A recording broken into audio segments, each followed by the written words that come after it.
Namaku Aruna Prameswari, seorang wanita yang dalam pandangan banyak orang bisa dibilang sempurna.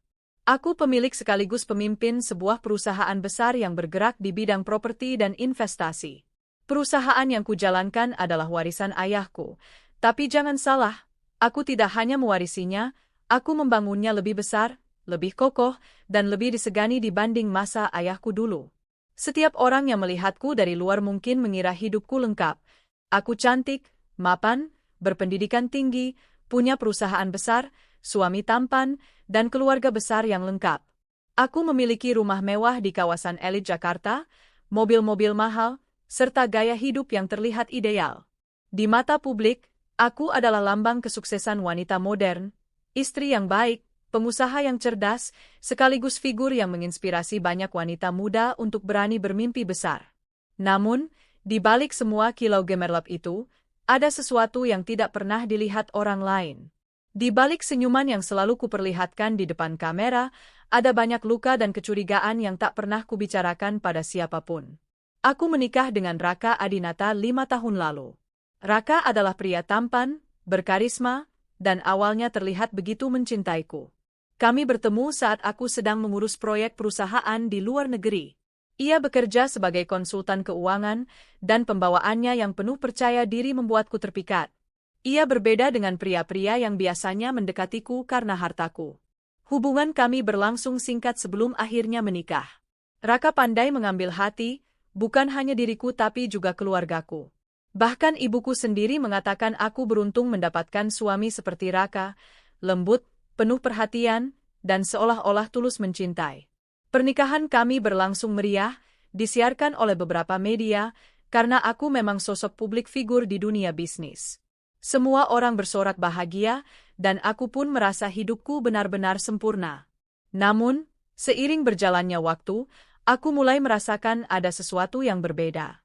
Mertuaku, Bu Ratna, adalah wanita yang keras, penuh ambisi, dan selalu memandang segala sesuatu dari sisi keuntungan.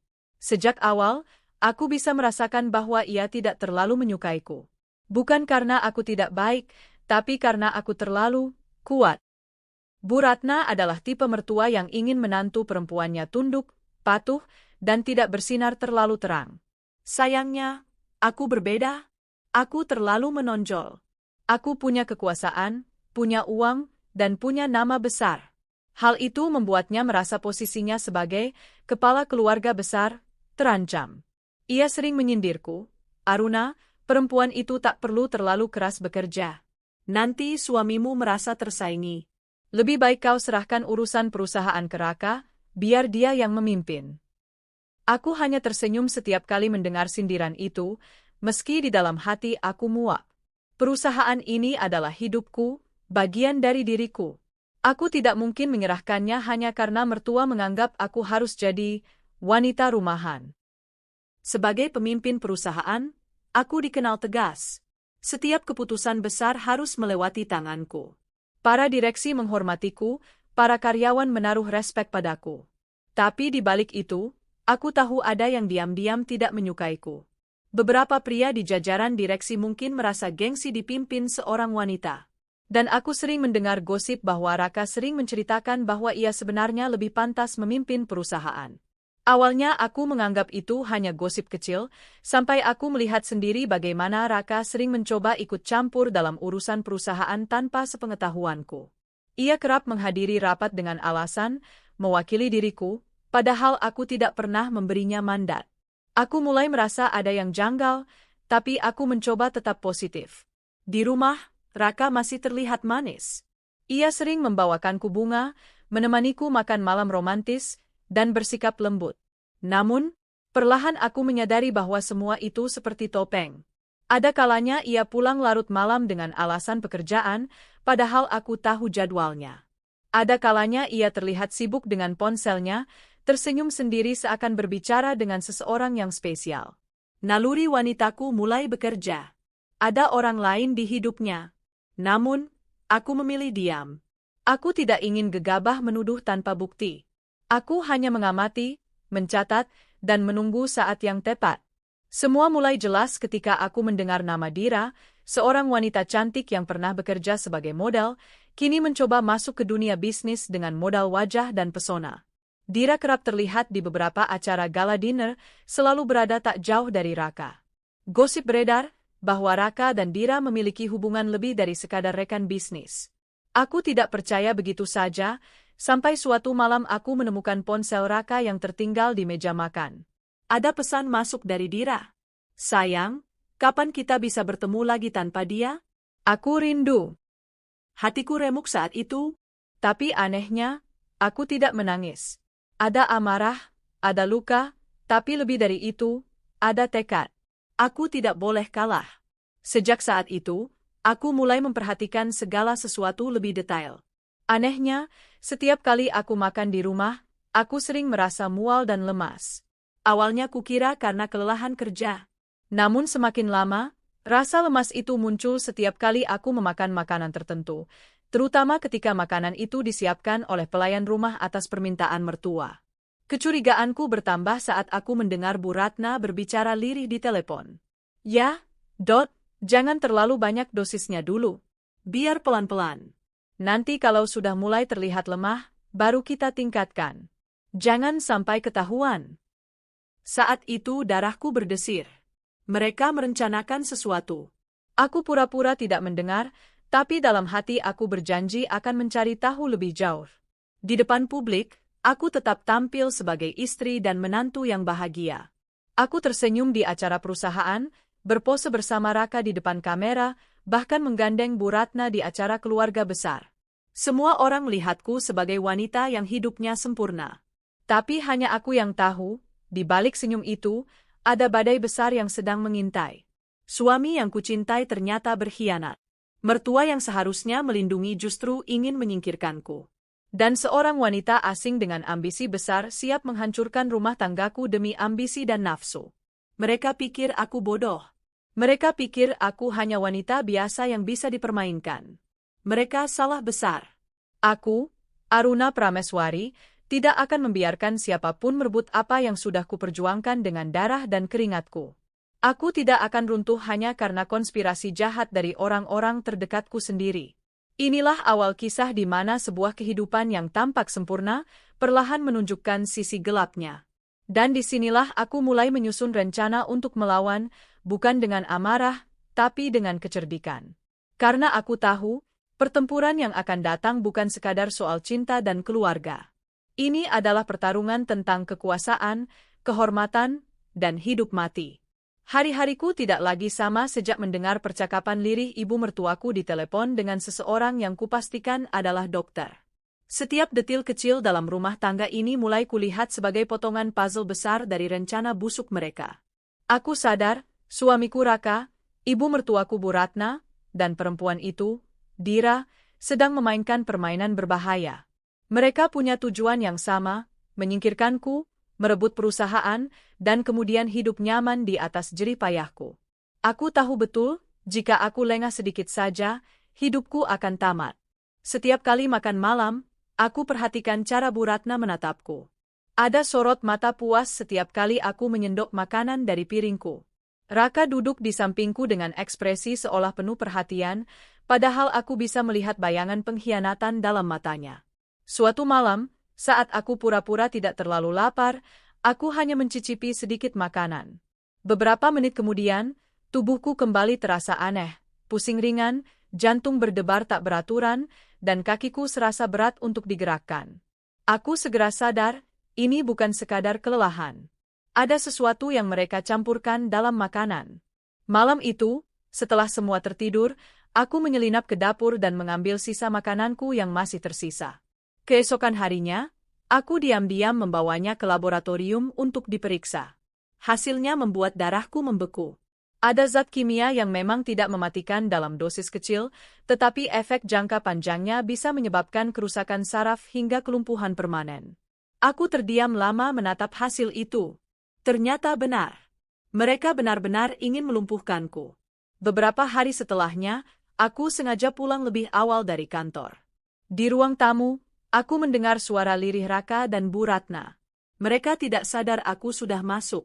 Dokter bilang dosisnya harus ditambah, ucap Bu Ratna pelan.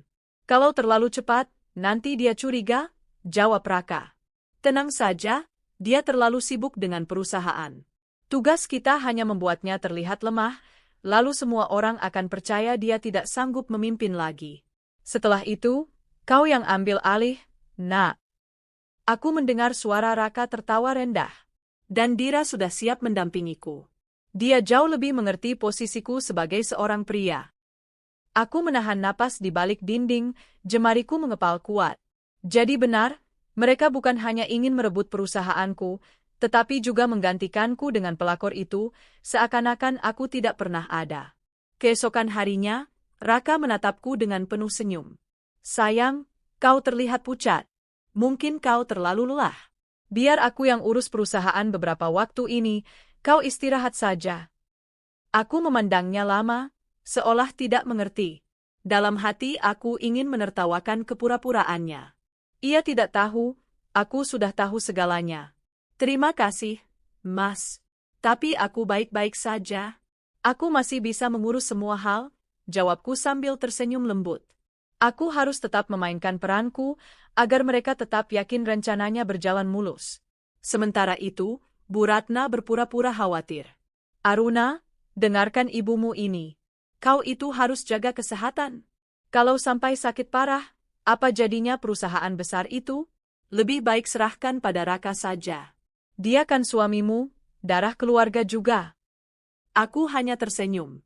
Dalam hati, aku menatap mereka seperti dua pemain sandiwara kelas rendah. Tidak lama kemudian, gosip mulai beredar. Dira, perempuan murahan itu, mulai bergerilya menyebarkan kabar bahwa aku sakit. Ia tampil di beberapa acara sosial dengan pakaian mencolok, bicara manis pada para pengusaha lain, dan secara halus mengatakan bahwa perusahaan kami sebentar lagi akan berganti pemimpin. Aku dengar Bu Aruna sering sakit akhir-akhir ini. Tapi jangan khawatir, Raka akan segera mengambil alih. Perusahaan akan tetap aman, begitu ucapnya dengan nada penuh percaya diri. Gosip itu sampai ke telingaku lewat beberapa rekan bisnis yang diam-diam peduli padaku. Mereka menanyakan kebenarannya. Aku hanya menjawab dengan senyum, kalian tahu sendiri, aku masih berdiri tegak di sini. Jangan percaya omongan orang yang tak jelas posisinya. Namun di dalam hati, aku mencatat satu hal penting. Dira sudah semakin terang-terangan. Aku sadar, menghadapi mereka dengan frontal hanya akan membuatku terlihat paranoid. Aku harus lebih pintar. Maka aku menyusun strategi. Pertama, setiap kali makanan yang sudah diberi racun itu disajikan untukku, diam-diam aku menukarnya dengan piring Bu Ratna. Tidak pernah sekalipun mereka menyadari hal ini, karena aku lakukan dengan sangat hati-hati, kadang kuberi alasan mengambil lauk tambahan atau mengatur ulang meja makan. Perlahan-lahan, aku mulai melihat perubahan pada Bu Ratna. Ia mulai mengeluh cepat lelah, kakinya sering kesemutan, tangannya gemetar saat memegang sendok. Aku hanya menatapnya dengan senyum samar. Mereka pikir aku yang akan jatuh, padahal justru ibu mertua sendiri yang terkena akibat rencana jahatnya. Kedua, aku mulai mengumpulkan bukti. Aku pasang alat perekam kecil di ruang tamu dan ruang kerja Raka. Setiap percakapan mereka dengan dokter atau dengan Dira, semua terekam dengan jelas. Suara Bu Ratna terdengar sangat nyata saat berkata, naikkan dosisnya. Aku ingin dia cepat lumpuh. Ketiga, aku memperkuat posisiku di perusahaan. Diam-diam aku menandatangani perjanjian hukum dengan notaris yang memastikan kepemimpinan perusahaan tidak bisa dialihkan tanpa tanda tanganku. Bahkan jika aku sakit, perusahaan tetap tidak bisa berpindah tangan. Meskipun aku berhasil membalikkan keadaan diam-diam, tekanan dari mereka semakin terasa. Raka semakin sering pulang larut malam. Kadang aku melihat parfum wanita di bajunya. Ketika kutanya, ia hanya menjawab dingin, itu parfum rekan kerja. Jangan terlalu curiga. Bu Ratna semakin sering menekanku dengan kalimat manis yang penuh racun. Aruna, kau masih muda. Kalau sampai lumpuh, betapa menyedihkannya hidupmu. Biar Raka saja yang urus perusahaan. Kau bisa istirahat dengan tenang. Sementara itu, Dira semakin lantang menunjukkan dirinya di hadapan publik. Ia muncul di rapat-rapat perusahaan dengan alasan sebagai konsultan eksternal. Padahal aku tahu, ia hanya ingin menunjukkan bahwa dirinya sudah menjadi bagian dari Raka. Aku menahan diri sekuat mungkin. Aku tidak ingin menunjukkan kelemahan. Aku harus bertahan, sampai saat yang tepat untuk membalas tiba. Suatu malam, aku mendengar Raka berbicara di telepon dengan Dira. Aku sudah tidak tahan lagi berpura-pura di rumah. Dia terlalu keras kepala. Tapi tenang, sebentar lagi dia akan jatuh. Saat dia lumpuh, aku akan buang dia. Kau yang akan jadi pendampingku, Dira. Kita akan memimpin perusahaan itu bersama. Jawaban Dira terdengar genit dan penuh tawa. Aku percaya padamu, sayang. Dan aku tidak sabar melihat wajahnya saat tahu kau memilihku, bukan dia. Aku berdiri di luar pintu kamar kerja, mendengarkan setiap kata mereka. Hatiku terasa perih, tapi sekaligus kuat. Itu adalah bukti nyata pengkhianatan mereka. Dan aku berjanji pada diriku sendiri malam itu, mereka akan menerima akibatnya. Keesokan paginya, aku tetap menyapa mereka dengan wajah penuh senyum. Aku menyajikan sarapan seperti biasa, memeluk Raka seolah tidak ada yang salah, dan bersikap manis pada Bu Ratna. Aruna, kau terlihat lebih segar hari ini, komentar Raka sambil tersenyum tipis. Aku hanya tersenyum kembali, menyembunyikan api dalam dadaku. Mereka tidak tahu bahwa permainan sudah berubah. Mereka pikir aku masih mangsa yang terjebak. Padahal sebenarnya, aku sudah menjadi pemburu yang menunggu saat untuk menyerang. Konspirasi mereka semakin jelas. Racun yang perlahan melemahkan, gosip yang menjatuhkan nama baikku, dan rencana besar untuk menggulingkanku dari perusahaan. Namun, tanpa mereka sadari, justru aku yang sudah menggiring mereka ke perangkap yang mereka buat sendiri. Dan perlahan, Bu Ratna mulai merasakan gejala kelumpuhan. Sementara aku tetap tegak berdiri. Mereka masih percaya aku akan jatuh, padahal sesungguhnya, akulah yang sedang menunggu mereka jatuh ke jurang yang mereka gali sendiri. Malam itu aku berdiri di depan cermin besar di kamar tidurku. Wajahku tampak lelah, namun sorot mataku masih menyala penuh semangat. Semua topeng senyum yang kutunjukkan selama ini mulai terasa berat, tapi aku tidak boleh berhenti. Mereka pikir aku hanya menunggu waktu untuk runtuh, padahal sebenarnya aku sedang menyusun langkah demi langkah untuk menjatuhkan mereka. Aku mengingat kembali hasil laboratorium yang kuterima beberapa hari lalu. Zat kimia berbahaya, disamarkan dalam bentuk serbuk tak berwarna dan tak berbau. Dosis kecil tidak akan langsung membunuh, tapi perlahan merusak saraf motorik. Jika digunakan terus-menerus, tubuh akan melemah, otot kaku, dan akhirnya lumpuh permanen. Itu rencana mereka. Itu yang ingin mereka lakukan padaku. Namun, berkat kecermatanku, makanan beracun itu justru sudah berkali-kali masuk ke tubuh ibu mertuaku sendiri. Dan kini aku mulai melihat hasilnya. Bu Ratna, yang biasanya penuh energi dan tak pernah lelah mengatur orang, kini sering mengeluh pegal-pegal. Ia mulai susah bangun dari kursi, tangannya gemetar saat menulis, bahkan langkahnya kadang terseret pelan. Aduh, kenapa ya akhir-akhir ini kakiku sering kaku, keluhnya suatu malam sambil memijat betisnya. Aku menatapnya sambil menahan senyum kecil. Mungkin kurang olahraga, Bu. Atau terlalu sering marah-marah, ucapku ringan. Bu Ratna menoleh tajam, tapi tidak membantah. Ia hanya menghela napas panjang, seakan mengakui ada yang salah dengan tubuhnya. Sementara itu, Raka masih sibuk dengan perannya sebagai suami perhatian palsu. Ia mendekatiku, meraba keningku, pura-pura khawatir. Sayang, kau terlihat letih lagi. Jangan terlalu keras bekerja. Biarkan aku yang urus semua. Aku menatap wajahnya, lama sekali. Di balik senyumnya yang manis, aku bisa melihat kepuasan licik. Seolah ia sedang menghitung hari menuju kejatuhanku.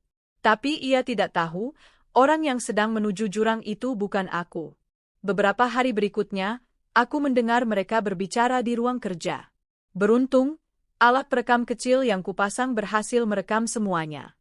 Bagaimana kondisi Aruna? Suara Raka terdengar. Masih terlihat sehat, tapi itu wajar. Racun bekerja pelan-pelan, jawab dokter dengan nada tenang. Naikkan dosisnya. Aku sudah tidak sabar lagi. Semakin cepat dia lumpuh, semakin cepat aku ambil alih perusahaan itu. Lalu suara Bu Ratna menyusul, agak serak namun penuh keyakinan. Ya, aku setuju. Jangan beri dia kesempatan untuk bangkit lagi. Perusahaan itu harus jadi milik keluarga kita. Raka yang akan memimpin, bukan dia. Aku mendengarkan rekaman itu berulang-ulang di kamar sendirian. Setiap kata menusuk hatiku, tapi sekaligus menguatkan tekadku. Kini aku punya bukti. Bukti yang suatu hari akan kuperlihatkan pada dunia. Sementara aku sibuk menjaga diri di dalam rumah, Dira semakin agresif menyerangku di luar. Ia mendekati para investor, menyebarkan isu bahwa aku sakit parah.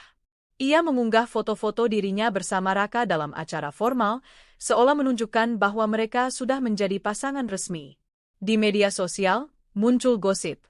Pemimpin besar Aruna Prameswari dikabarkan jatuh sakit, posisinya akan segera digantikan oleh sang suami. Aku hanya tersenyum saat membaca berita itu. Mereka terlalu gegabah. Mereka sudah meletakkan senjata di atas meja, sementara aku masih menyembunyikan pedangku. Suatu malam, kami bertiga duduk di meja makan. Raka di sebelah kanan, Bu Ratna di seberang, dan aku di posisi biasa sebagai nyonya rumah. Pelayan menyajikan makanan yang entah sudah berapa kali dicampuri obat itu. Seperti biasa, aku pura-pura sibuk mengatur sendok dan lauk.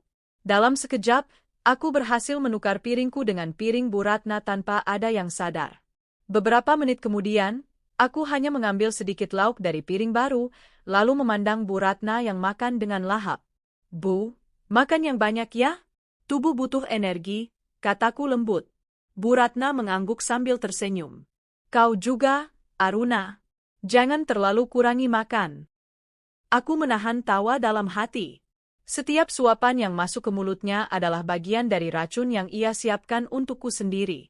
Malam itu, aku sengaja berdiri diam di depan pintu kamar kerja Raka. Dari dalam terdengar suara mereka berdua. Kenapa dia masih kuat, Bu? Harusnya dengan dosis segitu, dia sudah mulai susah berjalan. Suara Raka terdengar frustasi. Aku juga bingung, Nak. Jangan-jangan dokter itu salah hitung, jawab Bu Ratna. Tidak mungkin. Aku sendiri yang menyiapkan kapsulnya. Aku lihat dengan mata kepala sendiri. Aruna itu terlalu keras kepala. Bahkan racun pun tidak mempan padanya. Aku menutup mulutku agar tidak tertawa. Mereka benar-benar tidak sadar. Mereka lupa bahwa di balik kelembutanku, aku jauh lebih licik dari yang mereka kira. Beberapa hari kemudian, Raka pulang dalam keadaan mabuk. Aku menunggu di ruang tamu, sengaja ingin melihat apa yang keluar dari mulutnya ketika tidak sadar. Ia terhuyung-huyung, lalu duduk di sofa sambil meracau. Semua orang memujanya. Aruna si pemimpin hebat. Aruna si wanita perkasa. Semua orang menghormatinya. Lalu aku hanya suami bayangan. Tidak ada yang lihat aku. Tidak ada yang hargai aku. Aku menatapnya dingin. Jadi itulah alasan sebenarnya. Semua ini bukan hanya soal uang, tapi juga soal ego. Raka tidak tahan hidup di bawah bayanganku. Ia ingin menjadi pusat perhatian, ingin dianggap sebagai pemimpin sejati. Namun sayangnya, caranya salah.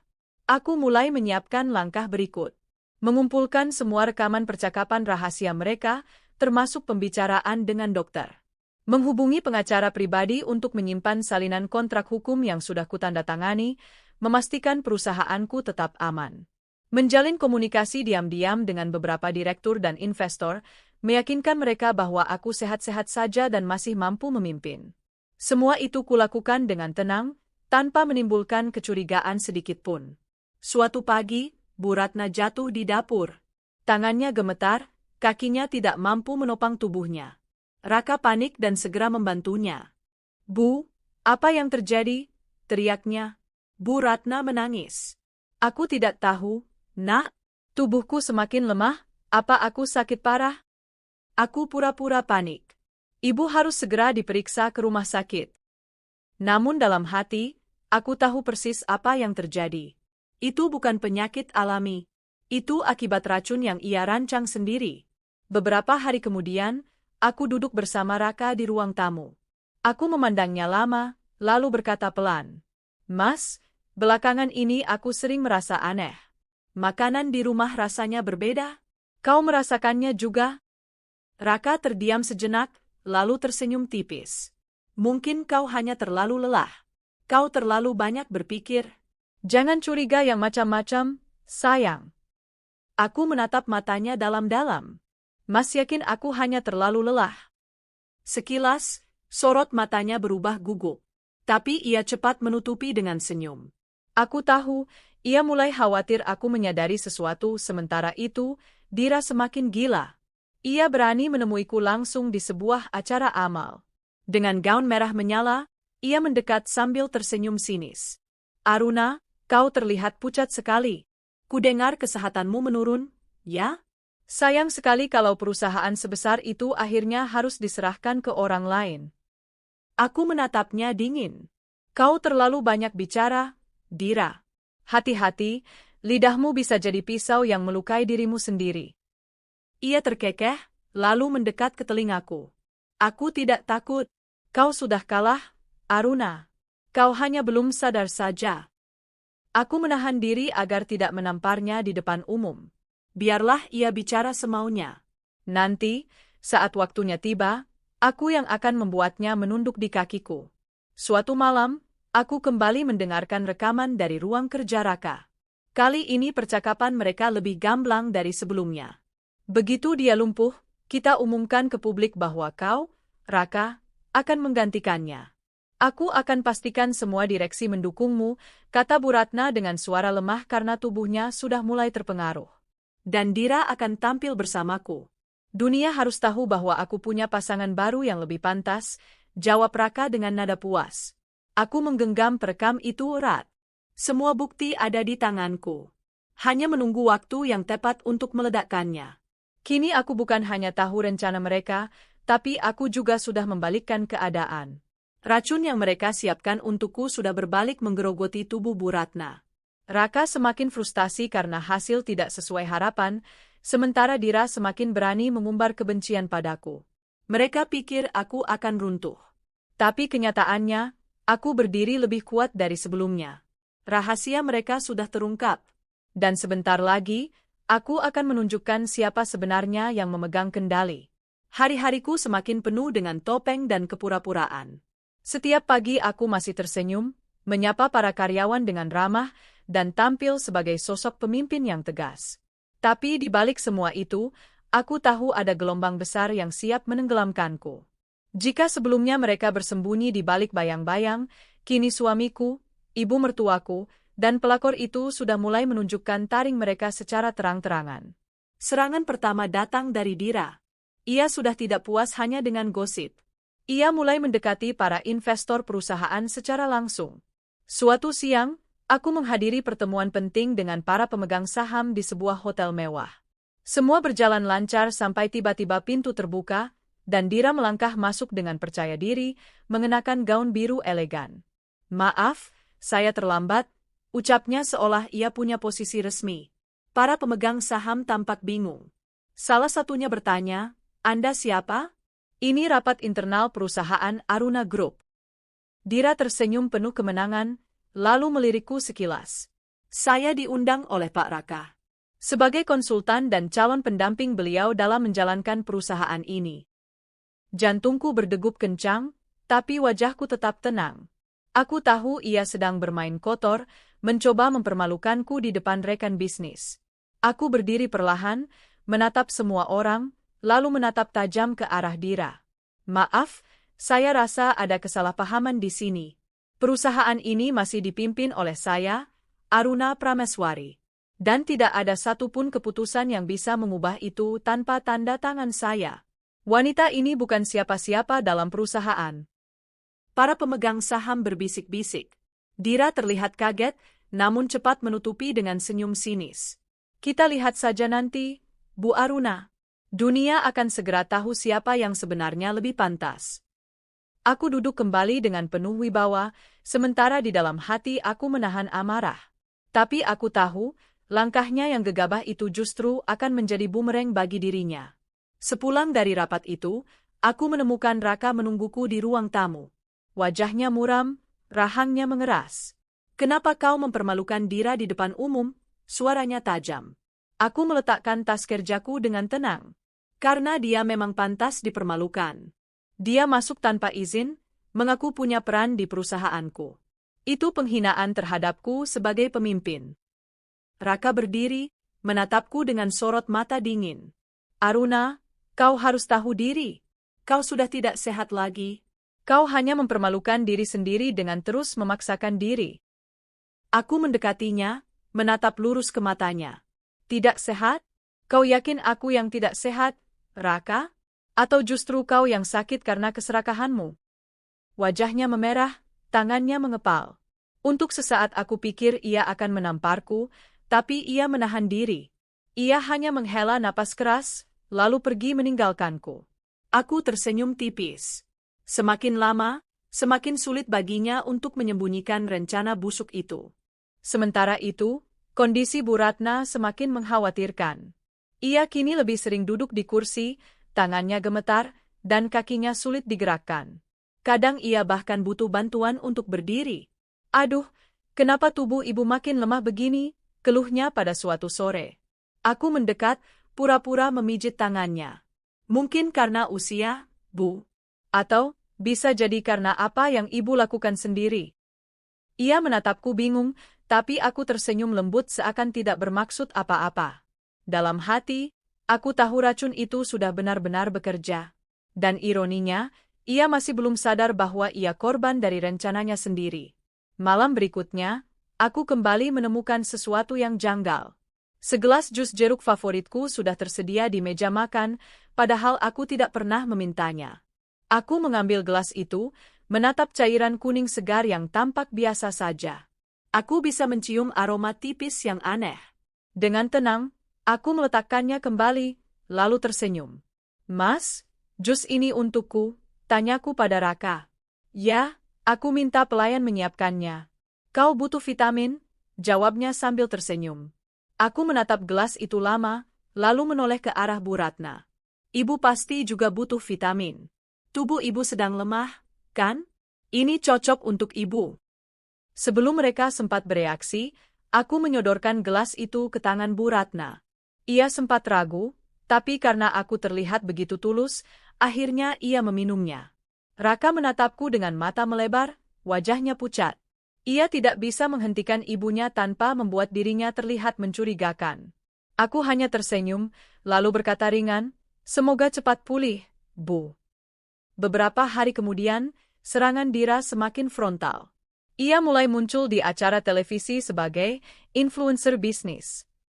Dalam salah satu wawancara, ia dengan lantang berkata, "Pemimpin besar seharusnya punya fisik yang kuat. Kalau sakit-sakitan, bagaimana bisa memimpin ribuan karyawan? Saya yakin perusahaan besar seperti Aruna Group akan lebih maju jika dipimpin oleh sosok pria yang sehat, visioner, dan mampu berdiri tegak." Semua orang tahu siapa yang ia maksud. Dan tidak butuh waktu lama, berita itu menyebar cepat. Media sosial ramai membicarakannya.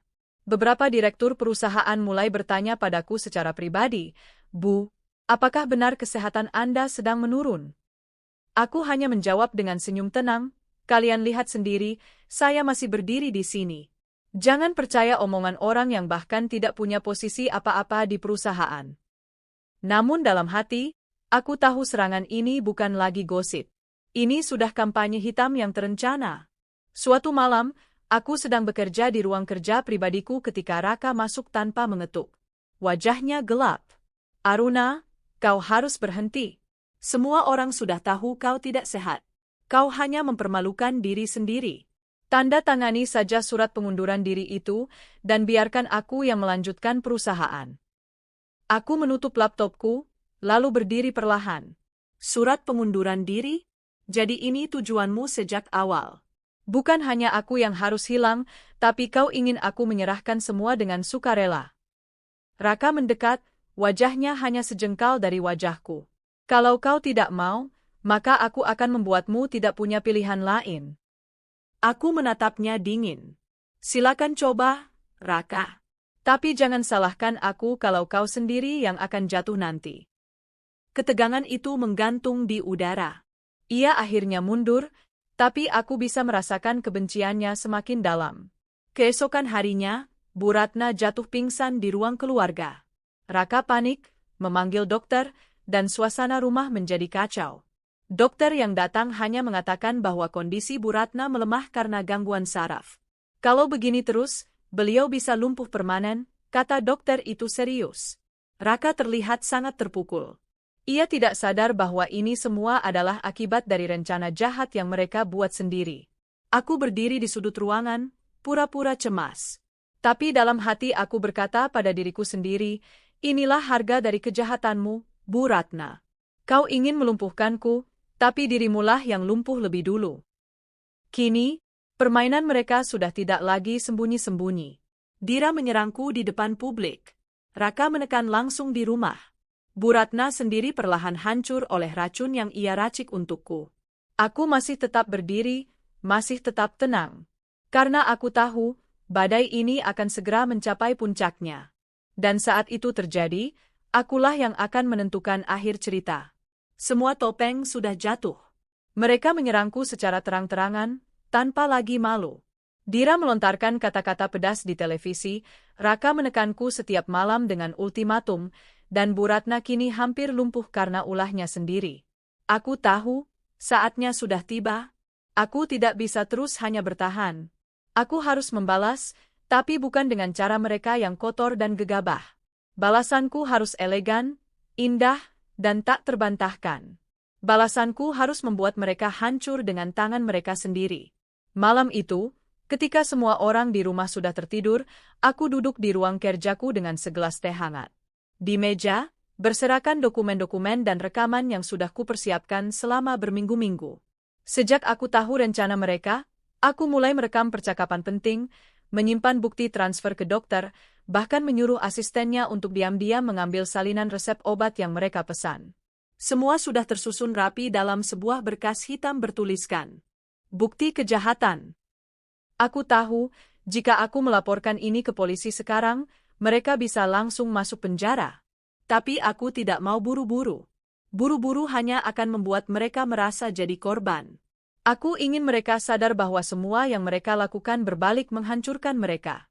Dira selama ini memanfaatkan media untuk menjatuhkanku. Kini, giliran aku. Aku menghubungi salah satu jurnalis ternama yang sudah lama menjadi kenalanku. Aku tidak menceritakan semuanya. Aku hanya berkata singkat, besok akan ada berita besar. Siapkan timmu. Hari berikutnya, aku tampil di televisi nasional, bukan sebagai sosok yang membela diri, tapi sebagai pemimpin yang memberi motivasi. Aku bercerita tentang perjalanan membangun perusahaan dari nol, tentang tantangan yang kuhadapi sebagai wanita, tentang pengkhianatan yang bisa datang dari orang terdekat. Bagi saya, ucapku dengan suara tegas di depan kamera, pemimpin sejati bukan hanya mereka yang berdiri tegak secara fisik, tapi mereka yang tetap berdiri meski dihantam badai pengkhianatan. Wawancara itu meledak. Media sosial penuh dengan dukungan. Tagar Aruna Tangguh trending nomor 1. Investor yang sempat ragu kembali menghubungiku, menyatakan dukungan. Dan yang paling menyakitkan bagi musuh-musuhku, Dira tidak lagi dipandang sebagai sosok yang elegan, melainkan hanya sebagai bayangan yang iri pada cahayaku. Beberapa hari kemudian, aku mengadakan rapat besar dengan direksi. Semua hadir, termasuk Raka. Dira datang terlambat, lagi-lagi mencoba menunjukkan dominasinya. Begitu ia duduk, aku tersenyum manis. Oh, Dira, senang sekali kau bisa hadir. Kebetulan, ada sesuatu yang ingin kutunjukkan. Aku menyalakan proyektor. Layar besar menampilkan foto-foto dan rekaman video. Dira sedang bertemu dengan salah satu investor, berusaha menyuapnya untuk meninggalkan aku. Para direksi terkejut. Dira pucat. Ini fitnah, katanya terbata. Aku hanya tersenyum. Fitnah? Lucu sekali.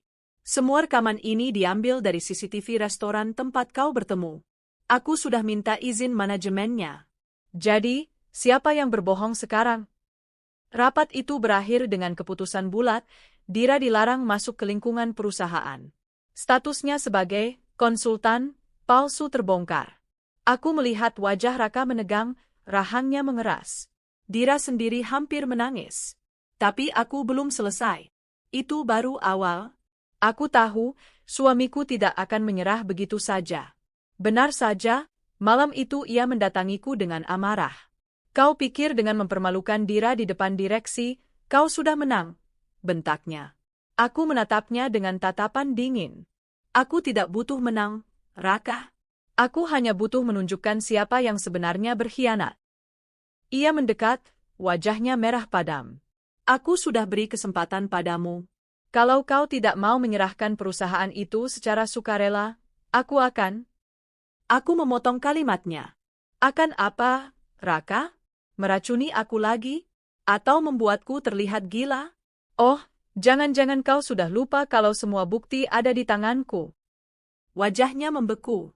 Untuk pertama kalinya, aku melihat ketakutan di matanya. Aku mendekat, berbisik di telinganya, langkahmu salah, Raka. Kau bermain di medan yang bukan milikmu. Aku bukan hanya istrimu, aku pemimpin. Dan pemimpin selalu selangkah lebih maju. Ia terdiam, lalu meninggalkan kamar dengan langkah berat. Bu Ratna kini semakin sakit. Tubuhnya hampir tak bisa digerakkan. Setiap kali ia melihatku, sorot matanya berubah penuh kebencian, seakan aku yang menyebabkan semua ini. Suatu sore, aku duduk di sampingnya. Ibu, ucapku lembut, apa ibu masih ingat waktu pertama kali kita bertemu? Ibu berkata aku beruntung bisa menikah dengan anak ibu. Padahal sebenarnya, dialah yang beruntung karena aku menyelamatkan perusahaan ini dari kebangkrutan. Bu Ratna menatapku dengan mata lemah. Bibirnya bergerak, berusaha bicara, tapi suaranya hampir tak terdengar. Aku menggenggam tangannya. Ibu ingin aku lumpuh, bukan? Supaya perusahaan ini jatuh ke tangan kalian. Sayangnya, yang lumpuh justru ibu sendiri. Itu bukan salahku. Itu karma dari niat jahat ibu. Air mata keluar dari matanya. Tapi aku tidak lagi merasakan iba. Terlalu banyak luka yang ia beri padaku. Serangan pribadi sudah kubalas. Kini saatnya aku mengunci posisi di perusahaan. Aku memanggil notaris dan pengacara ke rumah. Di hadapan mereka, aku menandatangani dokumen baru, seluruh sahamku dialihkan ke dalam yayasan atas namaku. Artinya, bahkan jika aku meninggal, perusahaan tidak akan pernah jatuh ke tangan Raka. Pengacaraku menjelaskan, dengan mekanisme ini, tidak ada pihak yang bisa menggulingkan posisi Anda. Semua kepemilikan mutlak ada di tangan Anda, dan setelahnya akan diwariskan ke penerus yang Anda tunjuk sendiri. Aku tersenyum lega. Kini, bahkan jika Raka dan Dira mencoba segala cara, mereka tidak akan pernah berhasil. Beberapa hari kemudian, aku mengundang media ke acara besar. Aku berdiri di panggung, mengenakan gaun hitam elegan. Beberapa waktu terakhir, banyak gosip tentang kesehatan saya. Banyak yang meragukan kemampuan saya memimpin. Tapi hari ini, saya ingin menunjukkan bahwa saya masih berdiri di sini, lebih kuat dari sebelumnya. Aruna Group tidak akan pernah jatuh, karena fondasinya adalah kerja keras dan integritas, bukan pengkhianatan. Ruang itu bergemuruh oleh tepuk tangan. Kamera menyorotku dari berbagai sudut. Dan di tengah kerumunan, aku melihat Raka berdiri dengan wajah tegang. Dira tidak hadir. Bu Ratna tidak mungkin datang dalam kondisinya sekarang. Hari itu, aku resmi memenangkan hati publik. Aku tahu mereka tidak akan berhenti hanya karena aku mengunci posisi. Jadi aku menyiapkan jebakan terakhir. Aku mengundang Raka dan Dira ke sebuah pertemuan pribadi di villa mewah. Mereka mengira aku sudah menyerah dan siap berdamai. Aruna, jadi akhirnya kau sadar juga kalau tidak bisa melawan kami, kata Dira dengan senyum angkuhnya. Aku hanya tersenyum. Aku hanya ingin mengakhiri semua ini. Mari kita bicara baik-baik. Mereka duduk. Kami berbincang panjang, dan seperti yang kuduga, keduanya tidak bisa menahan diri. Mereka mengaku sudah merencanakan semuanya sejak awal, mulai dari racun, gosip, sampai rencana mengambil alih perusahaan. Yang tidak mereka sadari, semua percakapan itu direkam oleh alat kecil di bawah meja. Begitu pembicaraan selesai, aku berdiri. Terima kasih atas kejujurannya. Sayang sekali, semua kata-kata kalian baru saja masuk ke dalam rekaman. Mata mereka melebar. Raka bangkit, hendak meraih tanganku, tapi aku melangkah mundur. Besok, semua bukti akan sampai ke pengacara dan pihak berwenang. Kalian sudah selesai? Aku berjalan keluar dengan anggun, meninggalkan mereka terperangkap dalam ketakutan. Kini aku tidak hanya bertahan. Aku sudah membalik keadaan. Dira dipermalukan di depan umum. Raka kehilangan kendali dan kini terjebak dalam rekamannya sendiri. Bu Ratna lumpuh akibat ulahnya sendiri. Aku tetap berdiri, elegan, tak tersentuh. Karena balasan terbaik bukan dengan amarah, tapi dengan kecerdikan. Dan permainan ini masih belum selesai. Setelah semua langkah elegan yang kujalankan, aku tahu mereka masih belum benar-benar menyerah. Raka masih diam-diam berusaha mendekati beberapa pemegang saham. Dira masih berkoar di media sosial, menuduhku sebagai istri yang tidak setia, bahkan menuduhku tidak layak memimpin perusahaan. Dan Bu Ratna, meski lumpuh, tatapan matanya masih penuh kebencian, seolah ia berharap aku segera tumbang. Aku tidak ingin hanya membuat mereka takut. Aku ingin memberi pelajaran terakhir. Sebuah akhir yang membuat mereka sadar, sekaligus menjauh selamanya dari hidupku. Aku menghubungi Raka dan Dira. Nada bicaraku manis, seolah aku sudah menyerah pada permainan mereka. Raka, Dira, aku lelah bertengkar. Aku tahu kita sudah saling menyakiti. Bagaimana kalau kita mencoba berdamai? Aku ingin mengajak kalian berlibur bersama, termasuk ibu. Anggap saja ini sebagai awal yang baru. Raka terdiam sejenak, lalu menjawab, "Kau serius?" "Ya," jawabku lembut. "Aku sudah menyiapkan villa mewah di luar kota. Seminggu penuh. Mari kita melupakan semua masalah dan mencoba hidup damai." Aku bisa mendengar nada puas di suaranya. Pasti ia mengira aku sudah benar-benar menyerah. Padahal, inilah tahap terakhir dari rencanaku. Hari keberangkatan pun tiba. Aku menyewa sebuah mobil mewah dengan supir pribadi. Barang-barang sudah kutata dengan rapi, koper berisi pakaian, kotak-kotak hadiah, dan makanan. Semua terlihat normal. Raka duduk di sampingku, wajahnya penuh percaya diri. Dira duduk di belakang dengan Bu Ratna, yang sudah harus duduk di kursi roda lipat. "Wah, akhirnya kau tahu juga bagaimana memperlakukan kami," kata Dira dengan senyum sinis. Aku hanya tersenyum. Aku hanya ingin kita memulai awal baru. Supir melajukan mobil keluar dari kota. Jalan tol terbentang panjang, sepi, hanya sesekali dilewati truk besar. Sepanjang perjalanan, Raka mencoba menggenggam tanganku. "Aruna, kau mengambil keputusan yang tepat. Kau akan lihat, hidup kita akan jauh lebih mudah kalau kau berhenti keras kepala." Aku menoleh padanya, tersenyum tipis. Dalam hatiku aku tertawa, ia tidak sadar bahwa sebentar lagi hidupnya akan berubah selamanya. Di dalam mobil, aku mencoba membuka obrolan. "Raka, Dira, jujur saja, sebenarnya apa yang kalian inginkan dariku?" Dira menjawab cepat, "Tentu saja perusahaanmu. Kau sudah lelah, kan? Serahkan saja pada kami. Kami yang akan melanjutkan. Kau tinggal menikmati hidup." Aku menatapnya dengan mata tajam. "Jadi, semua yang kalian lakukan selama ini, fitnah, racun, bahkan mencoba menjatuhkanku di depan umum, itu hanya karena perusahaan?" Dira tersenyum licik. "Bukankah semua orang punya harga? Kau terlalu keras kepala, Aruna. Kalau saja sejak awal kau menyerahkan segalanya pada Raka, kita tidak perlu sejauh ini." Raka diam. Sorot matanya tak lagi penuh cinta. Hanya ada keserakahan. Dan Bu Ratna, yang duduk lemah di kursi roda, menatapku dengan sinis. Ia mengangguk kecil pada kata-kata Dira, seolah membenarkan semua. Aku menarik napas panjang. "Terima kasih, akhirnya kalian jujur juga." Aku memberi kode pada supir. Ia mengangguk pelan. Beberapa menit kemudian, mobil melambat. Supir berhenti di bahu jalan tol, di tengah jalur panjang yang sunyi. Tidak ada rest area, tidak ada perkampungan, hanya aspal hitam terbentang sejauh mata memandang. "Kenapa berhenti di sini?" tanya Raka dengan nada curiga. Aku menoleh padanya, lalu berkata dengan suara dingin, "Karena inilah akhir perjalanan kalian." Wajah Dira langsung berubah pucat. "Apa maksudmu?" Aku membuka pintu mobil. Angin jalan tol menerpa wajahku. Aku menoleh pada mereka satu persatu. "Selama ini kalian merencanakan kehancuranku. Kalian ingin membuatku lumpuh, ingin menjatuhkanku, ingin mengambil semua yang kubangun. Tapi ternyata, kalianlah yang akan jatuh. Mulai dari titik ini." Aku menarik koper mereka dari bagasi, meletakkannya di pinggir jalan. Tapi koper itu kosong. Hanya pakaian lusuh dan beberapa barang tak berguna.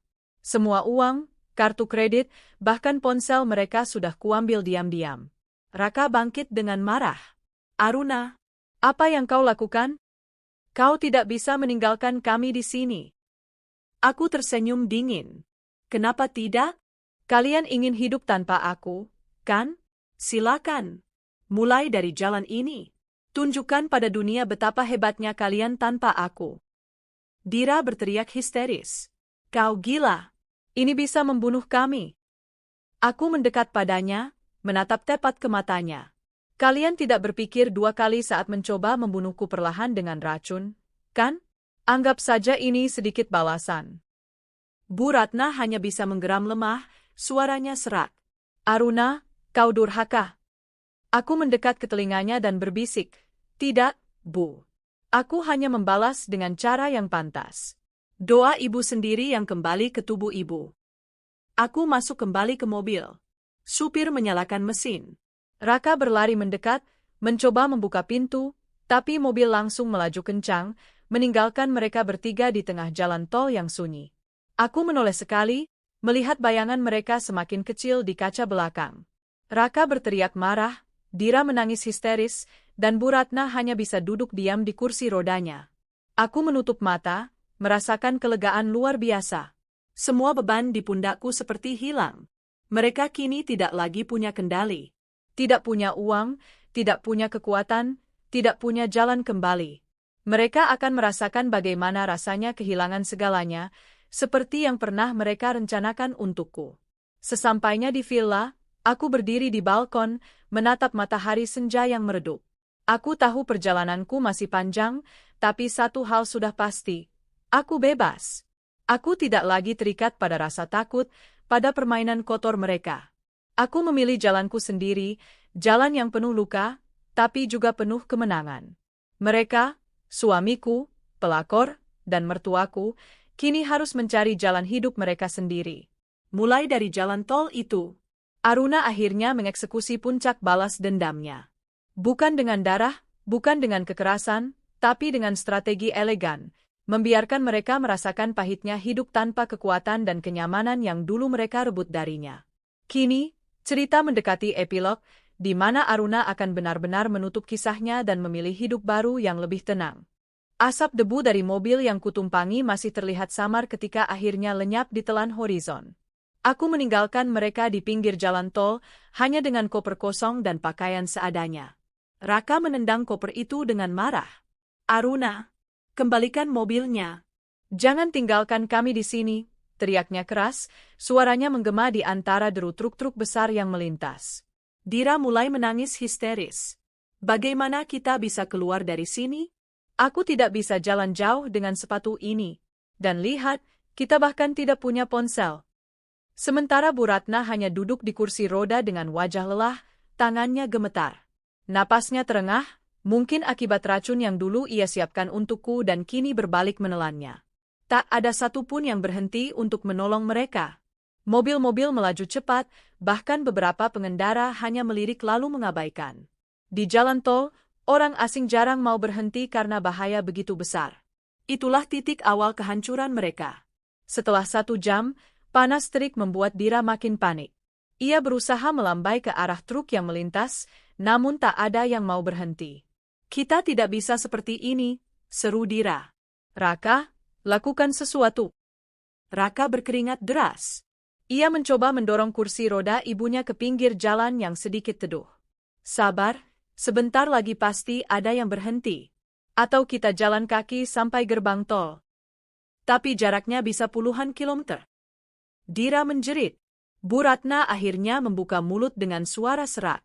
Kalian berdua bodoh. Aku sudah bilang jangan main-main dengan Aruna, dia lebih cerdas daripada yang kalian kira. Raka menoleh tajam. Ibu, jangan salahkan kami. Semua ini terjadi karena dia licik. Namun jauh di lubuk hatinya, Raka tahu kebenarannya. Ia yang serakah. Ia yang tak pernah puas, hingga tega mengkhianati istrinya sendiri. Waktu terus berjalan. Senja berganti malam. Suara jangkrik dari semak-semak di pinggir tol menambah suasana mencekam. Dira sudah hampir gila. Aku tidak bisa tidur di sini. Ini kotor, dingin, dan berbahaya. Kalau begitu, diamlah, bentak Raka. Bu Ratna terbatuk-batuk, tubuhnya lemah. Ia menggigil kedinginan. Tidak ada selimut, tidak ada makanan, tidak ada air. Pada akhirnya, mereka bertiga hanya bisa duduk berdekatan, berusaha bertahan. Mobil-mobil melintas cepat, tanpa seorang pun yang peduli. Untuk pertama kalinya dalam hidup mereka merasakan bagaimana rasanya benar-benar tak berdaya.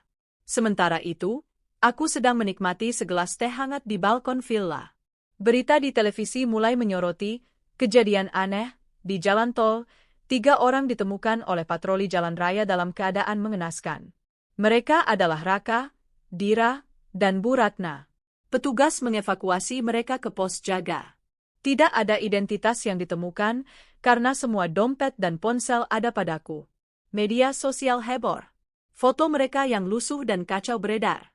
Raka tampak muram, Dira berantakan, Bu Ratna lunglai di kursi roda.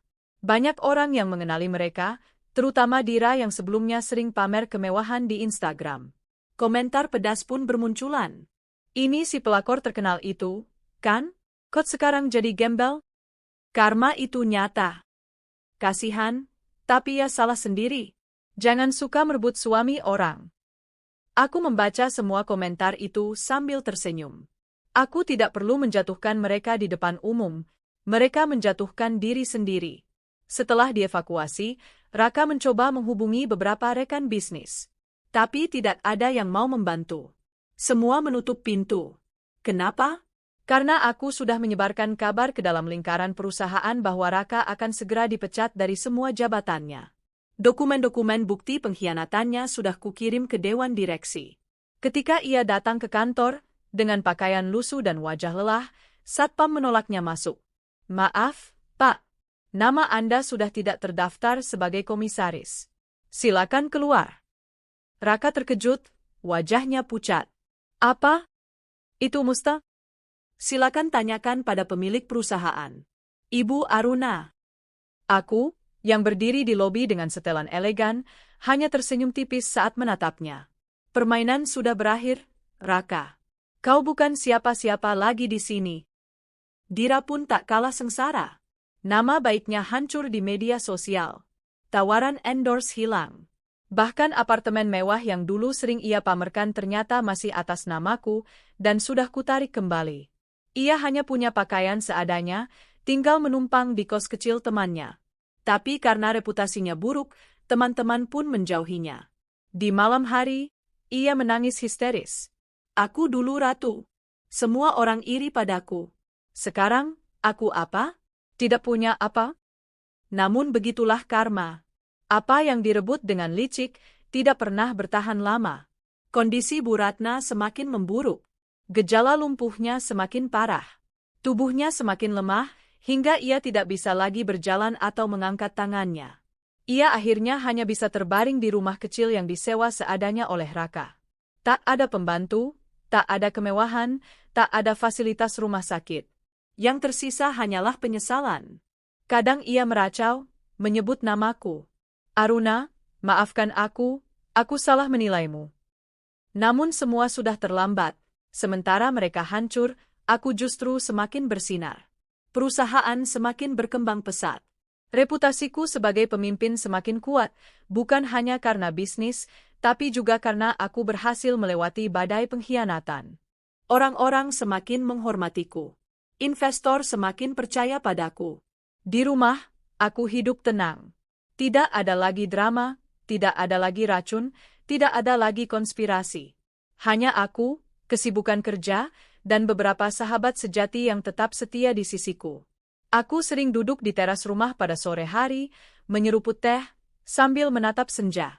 Ada rasa lega yang tidak bisa kuungkapkan dengan kata-kata. Aku akhirnya bebas. Suatu hari, aku menerima kabar bahwa Bu Ratna ingin menemuiku. Awalnya aku ragu, tapi akhirnya aku datang. Ia terbaring lemah di ranjang kecil. Matanya sayu, wajahnya pucat. Aruna, suaranya serak. Kau menang. Aku kalah.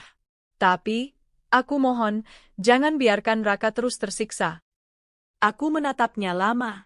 Ibu, sejak awal aku tidak pernah ingin perang dengan kalian. Aku hanya ingin dihargai. Tapi kalian malah ingin menghancurkan aku. Sekarang, terimalah akibatnya. Bu Ratna meneteskan air mata. Untuk pertama kalinya, aku melihat ia benar-benar menyesal. Aku meninggalkan kamar itu tanpa janji apapun. Aku tidak berniat membalas dendam lebih jauh. Bagiku, kejatuhan mereka sudah cukup. Malam itu, aku berdiri di balkon rumahku. Angin berhembus lembut, bulan bersinar terang. Aku menatap langit, lalu tersenyum. Permainan sudah selesai, bisikku pada diri sendiri. Aku tahu, dunia akan terus berputar. Akan ada orang yang mencoba menjatuhkanku lagi suatu hari nanti. Tapi aku tidak takut. Aku sudah membuktikan bahwa kecerdasan, kesabaran, dan keberanian lebih kuat daripada pengkhianatan. Dan sejak saat itu, aku berjanji, hidupku akan kujalani dengan tenang, tanpa lagi menoleh ke belakang. Senja kembali datang dengan lembut, mewarnai langit oranye keemasan. Di teras rumahku yang tenang, aku duduk dengan secangkir teh hangat di tangan. Angin sore berhembus pelan, membawa aroma tanah basah setelah hujan singkat tadi siang. Hidupku kini jauh berbeda. Tak ada lagi teror racun dalam makanan, tak ada lagi bisikan konspirasi di balik pintu, tak ada lagi tatapan penuh kebencian dari orang-orang yang seharusnya menjadi keluarga. Aku telah melewati badai yang begitu kelam, badai yang hampir membuatku kehilangan segalanya. Suami yang kucintai, ibu mertua yang seharusnya menjadi pelindung, dan seorang wanita asing yang dengan percaya diri menyusup ke dalam rumah tanggaku. 3 orang itu bekerja sama, bukan untuk membangunku, tapi untuk menjatuhkanku. Namun, justru dari pengkhianatan merekalah aku menemukan siapa diriku yang sebenarnya. Aku belajar bahwa cinta tanpa kesetiaan hanyalah racun. Aku belajar bahwa keluarga tanpa ketulusan hanyalah beban. Dan aku belajar bahwa kekuatan terbesar seorang wanita bukan pada seberapa banyak ia bisa bertahan, tapi pada seberapa cerdas ia mampu membalas dengan elegan. Kini, mereka semua telah jatuh ke titik terendah. Raka, lelaki yang dulu kuberi cinta dan kepercayaan, kini hanya bayangan dirinya yang dulu. Ditinggalkan dunia, diasingkan rekan, dan dihantui rasa bersalah. Dira, si pelakor yang dulu bangga dengan kemewahan, kini hidup dalam hinaan dan sepi. Tak ada satupun yang mau dekat dengannya lagi. Dan Bu Ratna, wanita yang dulu merasa lebih tinggi dariku, kini hanya bisa terbaring lemah, menyesali tindakannya sendiri. Sementara aku masih berdiri, lebih kuat dari sebelumnya. Perusahaanku berkembang pesat. Orang-orang semakin menghormatiku. Dan yang terpenting, aku memiliki kembali kendali penuh atas hidupku. Aku tidak membenci mereka lagi. Tidak ada lagi dendam di hatiku. Karena aku tahu, membenci hanya akan mengikatku pada masa lalu. Yang kulakukan hanyalah melepaskan mereka, membiarkan mereka hidup dengan konsekuensi dari perbuatan mereka sendiri. Aku menatap ke langit senja, lalu tersenyum. Terima kasih, Tuhan, bisikku pelan, karena telah memberiku kekuatan untuk bertahan. Karena telah menunjukkan siapa yang benar-benar pantas berada di sisiku, dan siapa yang tidak. Hari ini, aku akhirnya merasa bebas. Bebas dari racun, bebas dari pengkhianatan, bebas dari topeng-topeng yang dulu menjeratku. Dan di balik semua luka yang pernah mereka tinggalkan, aku menemukan hadiah terbesar, diriku sendiri. Diriku yang berani, cerdas, dan pantas untuk bahagia.